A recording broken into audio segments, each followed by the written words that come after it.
Dun, dun, dun, dun, dun, dun, dun, dun, dun. Here in the top right-hand corner of the map, Cloud Kingdom, we have our pink Zerg player from MVP trying to win another game and tie things up for his team. It is Monster.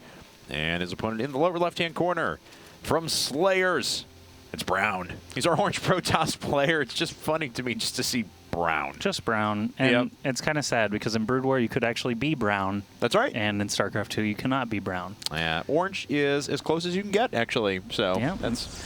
Maybe that's why he picked the name Brown as in protest, because in Brood War he just liked to be the brown Protoss all the time, and maybe he got to StarCraft 2 and was like, what? No Brown? Even though he couldn't know that until after he made his name. That's right. He just knew from watching casts, probably IPL casts. And he's not going to pay for a name change. No way. No, he is sticking to his guns in protest, so.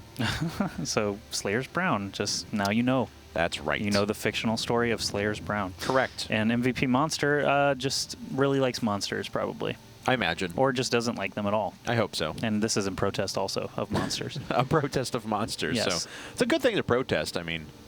Yeah. If you think about it. Most people don't really enjoy monsters that much, but some people do.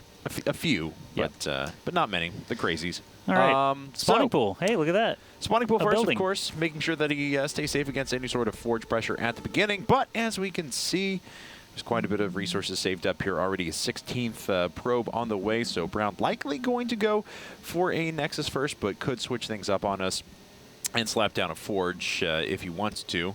No, that's true. He's looking like he wants that Nexus, though. 400 minerals saved up, finally does plant it there. And so far, both players actually starting their naturals at the exact same time, essentially, and probably going to be pretty passive to start this game off. Okay, well, Brown does show up at the front here. What's going on? Now, of course, there is an Overlord that picks up exactly when that forge is coming online, so Monster knows that there's going to be no cannon pressure right at the beginning. We've seen some players that have gone Nexus first on bigger maps will still feign like they're going to go for cannon pressure just to draw some drones off of the line, then cancel the pylons at the last second. Not going to be the case, though, in this game. Yeah, but Brown's not going to see anything that would make him want to switch gears either. Yeah, that is a probe. Not a brown one. Nope, orange. I mean, technically it's a brown probe, but it's not a brown probe. Right. Yeah. It's Brown's probe. It's Brown. A probe belonging to Brown is still a brown probe. I suppose. Yeah. I don't know. It sounds fishy to me. No, it's produced by Brown. I guess. Yeah.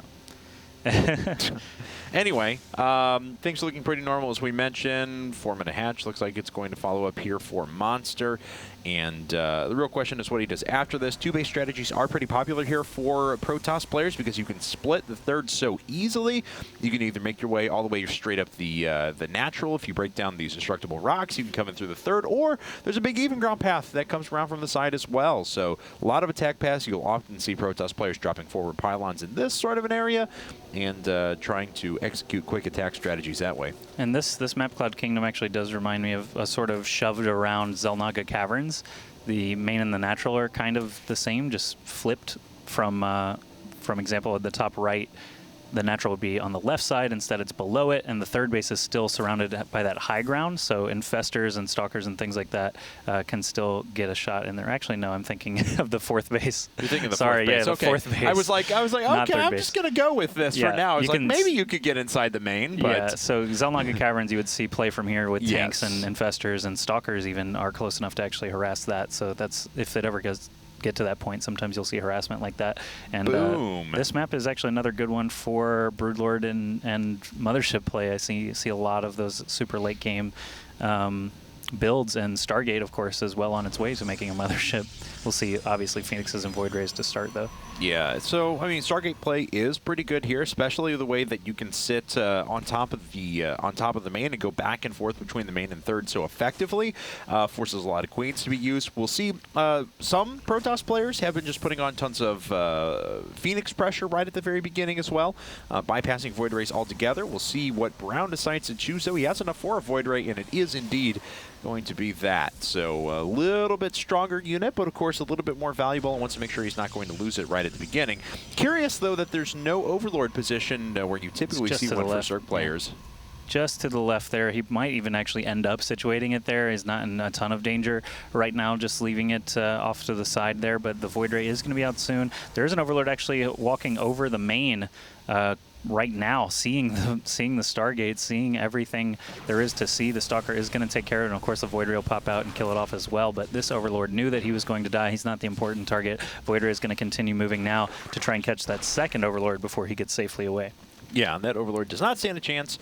Of course, the monster keeps going up there. He will eventually find it. It looks like he's already rallied to go down that path. That's actually not quite going to supply block his opponent anymore. He was supply block there momentarily. This is still annoying. It's 200 resources that have already been lost for really no... I mean, they do provide the advance warning, and that's where the added value comes in.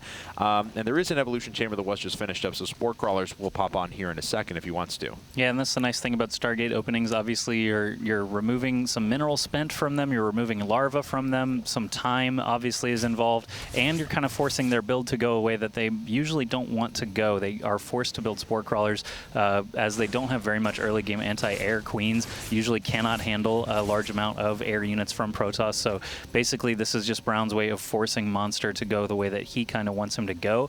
He can control the game a little bit more based on the build that he's done now. If he starts to work toward Colossi, then everything basically falls in a sort of domino pattern where they just kind of build the counters back and forth to each other. Hydralisks are probably... Actually, no Hydralisk this time. Monster's going to say, forget the Hydralisk. I'm just going to go straight for the Spire. Yeah. Try to make some Corruptors. Yeah, I like the Corruptor play that's been coming up lately as well. I mean, for a while we were seeing just kind of rock, paper, scissors. Okay, I throw up Phoenixes, you throw up Hydralisks, I throw up Colossi and just go straight into it. So. And then you get Corruptors and then Broodlords and so on forever until the Mothership Vortexes one way or another, knurled or not, and then everything dies for the most part. But that is correct. This one's going to go slightly differently than that. We do have Spore Crawlers getting put up at all the bases. Phoenixes are going to manage to pick off a Queen here at the third of Monster, so that's going to be a nice little pickup for Brown. Actually, another Queen actually taking fire, but it is in range of a Spore Crawler, and there's two more Queens on the ground, so that Phoenix could go down.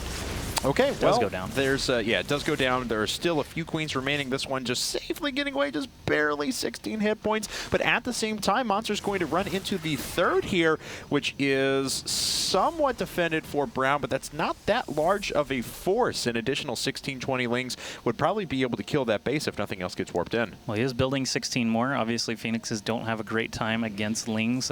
Wasting Graviton Beam against a single Ling is just not efficient. So if he does continue to just mass-produce these Lings, he could actually get some damage in on that third. Of course, Brown is spending more time to get more ground forces going. He is still making one Phoenix at a time out of that Stargate and can continue to try and pick off drones and Queens as they come along. Also, 13 Mutalisks coming out, 15 Mutalisks actually for Monster now, and that is way, way more air units than Brown is equipped to handle. Yeah, that's right. So, pretty good position now for Monster at the moment, kind of splitting Brown apart. Brown actually going to try and attack him with a few Zealots into the third there while he receives pressure, of course, back at his own base. But so far, Brown has been a little bit indecisive with these air units. Needs to try and get something done here in a second because Mutalisks are going to overwhelm him if he's not careful. There's actually a ton of them. If the Phoenixes stop to try and pick up some Lings or something like that, oh, Void Ray getting focused down very quickly.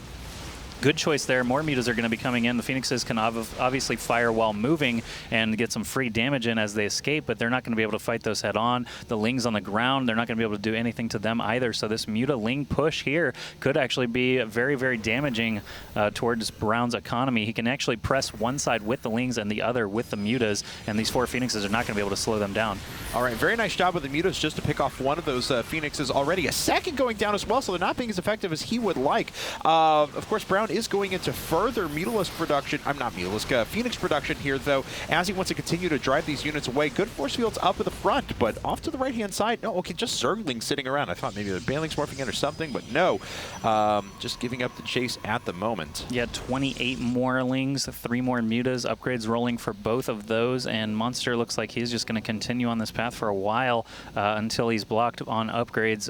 We do have a Dark Shrine actually starting now for Brown. He must feel that he is significantly behind if he's going to start Dark Shrine and Templar Archive at the same time. Obviously, it's going to be very difficult to afford both, but he can use the Dark Templar to distract and use the High Templar to get Storm up and handle those Mutas and Lings much, much more effectively. A couple more Phoenixes very nearly going down there as they lost their shields very, very quickly with the additional 5 Mutas that are coming up. It's going to be 22 on the field. That's nothing to sneeze, shake a stick out, any of those things. Yeah. Don't do anything at it. No. We've been over this, and we'll probably be over it again. I imagine quite a few times. Yeah, don't shake a stick at this conversation because it will come back. That's right. To bite you. Shouldn't sneeze at it either. No sneezing, please. Just be considerate with your sneezes. You know, into the armpit is a common one, into the elbow. Anyway, we do have mutas and lings in here now. So no Psystorm, no splash damage of any sort, actually. The mutas are going to take out all these Phoenixes and then finish off these Stalkers. They're so low on the bottom side, but the new ones that warp in are going to ward away the the Mutalisks for now. The Immortals actually are kind of a puzzling choice since all he's seen so far are the lings and mutas. Those are hard. I mean, they're not hard to kill with an Immortal, but it takes a long time to focus them down. Storm is going to be done soon, and these two Dark Templar are warping in now to thin out the Zergling count. Oh, but the Zerglings get right up against the Stalkers. They will start to blink onto the high ground here, but that's going to expose the Immortals down at the bottom and give these Zerglings just such a great opportunity to start flooding in.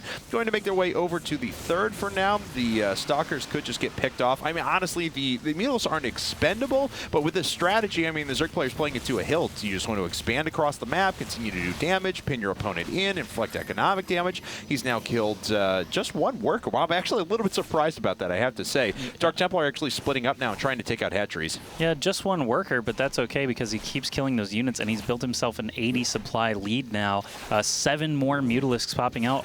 He's going to try and win this game with just lings nice and job. mutas. Protecting the hatch from the Dark Templar, bouncing him off, but not able to protect that one in the far top left. It doesn't matter, though. Right now, Monster could probably just divide and conquer. He's got Baneling Nest finish and Centrifugal Hooks did just finish as well, so those are speed Banelings, and they will be able to inflict a lot of damage if the Stalkers ever get caught out of position, or he could just use them against the buildings here to open a path for his tons of Zerglings.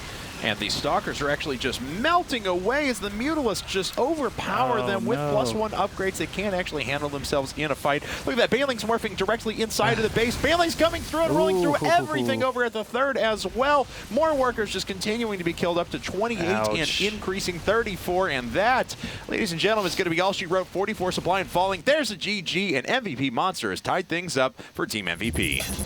Yikes. Monster with 2 great games back-to-back. You know, Storm finished researching there